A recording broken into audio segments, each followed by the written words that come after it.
पुर्तगाल में अब आपकी भी सिटीजनशिप कैंसिल हो सकती है, आपका टीआरसी भी रिवोक हो सकता है, आपका पीआर कार्ड भी कैंसिल हो सकता है।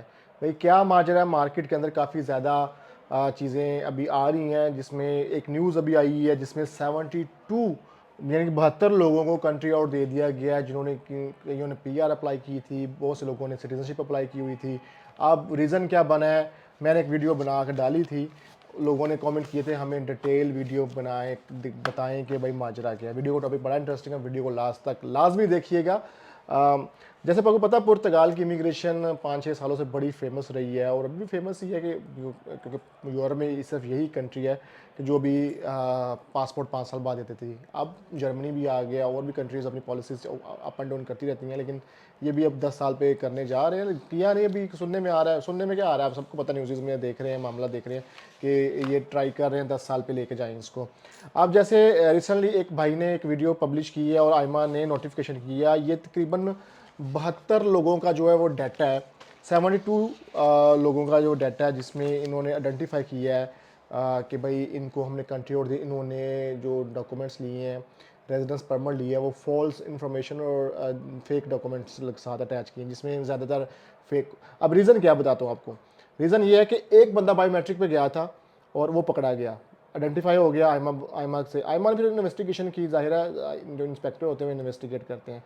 इन्वेस्टिगेशन करने के बाद पता चला इस बंदे की जो कंसल्टेंसी कंपनी थी, ऑफ कोर्स आपको पता है फिर देसियों की कंपनियां होती हैं, वो देसी ये सारे काम करते हैं यहाँ पे, तो वो कंपनी इन्वॉल्व थी, उसने सर्विसेज दी थी। जब उस कंपनी के जो और भी क्लाइंट थे, मामला थे, जिन्होंने उससे सर्विसेज ली हुई थी या वो इन्वॉल्व थे इन इलीगल एक्टिविटीज़ के अंदर, उन्होंने उनको उसके ऊपर इन्वेस्टिगेट करना शुरू किया। तो 72 लोग अभी तक आइडेंटिफाई हो चुके हैं जिन्होंने इन सर्विसेज ली थी, और इनके जो डॉक्यूमेंट्स थे, जब इन बंदों की फाइलें रिव्यू की, जाहिर है जब तक आप सिटीजनशिप नहीं ले लेते आपकी फाइलें रिव्यू होती रहती है।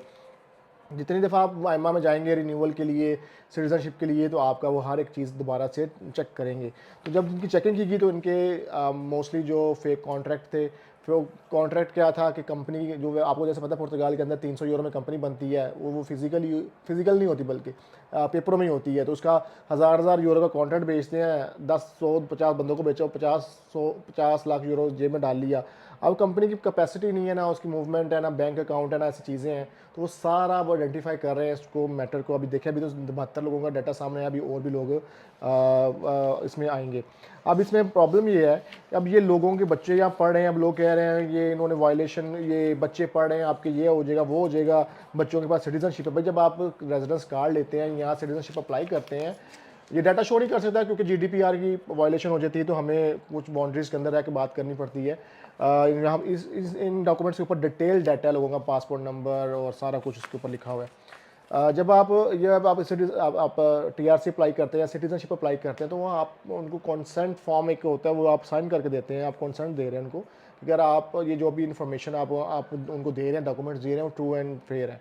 अगर इसके अंदर कोई भी मामला तो ऐसे गड़बड़ होते हैं कि आपने 2 नंबर डॉक्यूमेंट्स आपने अटैच किए अपनी फाइल के साथ, तो भाई आप उनके पास राइट है, आपकी सिटीजनशिप भी रिवोक कर सकते हो, आपको डिपोर्ट भी कर सकते हैं, ठीक है। तो ये उनके पास राइट है। तो इस ये ना सोचे कि आपके बच्चे यहाँ पैदा हो गए तो आप सेव हो गए, आप क्राइम करते फिरेंगे, नहीं। बच्चे छोटे माइनर ना, ठीक है, वो आपको वापस भेज देंगे अपनी होम कंट्री। बच्चा जब बड़ा होगा तो बच्चा अपने पासपोर्ट यूज करके ट्रैवल कर सकता है, कोई इशू नहीं है। लेकिन हाँ, एक प्लस पॉइंट होता है, ह्यूमैनिटेरियन बेसिस के ऊपर बच्चे का आप पासपोर्ट आप यूज़ कर सकते हैं, मामला कर सकते हैं, अपने टैक्सेस पे किए हुए हैं। लेकिन जो आपने क्राइम कमिट किया, जैसे अभी इन बंदों के सिनेरियो है कि इन्होंने फेक कॉन्ट्रैक्ट लगाए हुए हैं, फेक सोशल सिक्योरिटी पहले बना ली, फाइल लॉग पहले करवा ली, टैक्स भरते रहे बाहर से बैठ के, ये बेसिकली वो केसेस है। अब आपने माहिमा ने इनको अपील का राइट दिया, अब आपने इनको जस्टिफाई करना है कि भाई ये हमने बाय मिस्टेक हुआ है या बंदे ने मिसगाइड किया, जो भी जिसे वॉट एवर, ये अब आपका लॉयर जो है आपको बताएगा इसको आपने किस तरह प्रिपेयर करना है अगर आपकी सिचुएशन बनती है। स्पेशली उन हजरात के गिर्द घेरा तंग होगा, बड़े अफलातून आके बात करेंगे जिनका रियल लाइफ में कोई ऐसा कोई लेना देना नहीं है, लेकिन वो अफलातून बन जाते हैं, तज्जियाकार बन जाते हैं आगे कमेंट्स के अंदर, और वो बेसिकली खुद भी एजेंट ही होते हैं। यहाँ पे 99% पुर्तगाल में लोग एजेंट ही, सीधी सी बात है। और यहाँ पे इतने लोगों की वो बिजनेस नहीं है, बड़े बड़े जो मामला करते हैं, और लोग मुझे भी कहेंगे एजेंट है, बिल्कुल ऑफकोर्स हमारी लॉ फॉर्म है, डे फर्स्ट से बता के कह रहे हैं भाई सर्विस प्रोवाइड करते हैं, प्रीमियम काम करते हैं, 2021 से कर रहे हैं, तो अभी तक अल्हम्दुलिल्लाह हमारा कोई मेरा स्पेशली कोई ऐसा मसला नहीं, क्योंकि हम लोग कभी इस तरह की फॉल्स इन्फॉर्मेशन और ऐसा 2 नंबर डॉक्यूमेंटेशन पे कोई हमने नहीं की। हमें पता है कि भाई क्या मामला होते हैं, डॉक्यूमेंट्स नहीं है छोड़ दो, इमिग्रेशन में जाओगे तो वहाँ पे देख के जस्टिफाई कर दो भाई तब नहीं था अब है ये लो। तो अब हम जो भी हम प्रोसेस करते हैं, हमारी अल्हम्दुलिल्लाह लॉ फर्म में पोर्चुगीज़ लॉयर्स, हमारे ऑफिस में पोर्चुगीज़ लॉयर्स बैठते हैं, तो इसलिए हम इस चीज़ों को बड़े अच्छे से जानते हैं, लॉ एंड रेगुलेशन को क्या मामला आता है। कई लोग आते हैं वीडियो में आके कहते हैं आप ऐसे है वैसे, आपकी तरफ भी आ रहे हैं पुलिस वाले, ये भी आ रहे हैं, तो भाई आज मोस्ट वेलकम, हमारी लॉ फर्म है, लॉयर्स बैठे हैं, आके बात करें, कोई मसला नहीं है। अच्छा, बात यह है कि अब पुर्तगाल में अब ये लोगों को कंट्री आउट में रहा, अब बहुत से लोग डरे बैठे हुए हैं कि हमारा क्या बनेगा, अगर जिन्होंने स्पेशली दूसरी कंट्रियों में बैठ के गेमें चलाई हैं। सोशल सिक्योरिटी, फाइनेंस, ये कोलैब बेसिकली इनको राइट्स दिए हैं आइमा का। जब आइमा को बनाया गया था तो इसमें इनको जो डिपार्टमेंट है सबको लिंक अप किया गया था। अब ये मिल के इन्वेस्टिगेट कर रहे हैं, सोशल सिक्योरिटी वाले भी, फाइनेंस वाले भी, और ये मामला आता है। अब देखें कंपनी ब्लैक लिस्ट होगी, ये मामला तो एक बंदे ने वीडियो शेयर की, वो बंदा बता रहा है कि भाई एक बंदा वो गया, उसकी कंपनी 4 साल पहले टैक्स गए थे, उसका कार्ड PR रिजेक्ट होगी। आइमा वाले इतने बेवकूफ़ नहीं है कि आपका PR कार्ड ऐसी मुंह उठा के रिजेक्ट कर दे, कोई रीज़न होता है, फिर वो जाके उस चीज़ों को आइडेंटिफाई करके रिजेक्ट करते हैं। अब आपने एक कंपनी में काम किया 4 साल पहले, तब वो कंपनी ठीक थी, चल रही थी, आप उसमें एज ए एम्प्लॉय काम कर रहे थे, बाद में आपने छोड़ दी। अब वो कंपनी साल 2 बाद जाके वो ब्लैक लिस्ट होती है, और कंपनी ब्लैक लिस्ट ऐसे नहीं, तो बताता हूँ, तो आपका कोई आप रिस्पॉन्सिबल नहीं है, आपने वो ठेका नहीं लिया कंपनी का कि कंपनी ब्लैक लिस्ट हो गई तो आप उस पर काम, भाई उस टाइम चल रही थी, मैं मुलाजिम हूँ, वहाँ पे काम कर रहा हूँ। सोशल सिक्योरिटी और अगर फाइनेंस में कोई मसला होता है, वो आपको इन्वेस्टिगेशन के लिए बुलाते हैं कि हमें इन्फॉर्मेशन दें इस कंपनी ओनर के बारे में, इस कंपनी के बारे में क्या काम था, उस तरह आपका बयान हल्फी लेते हैं बस।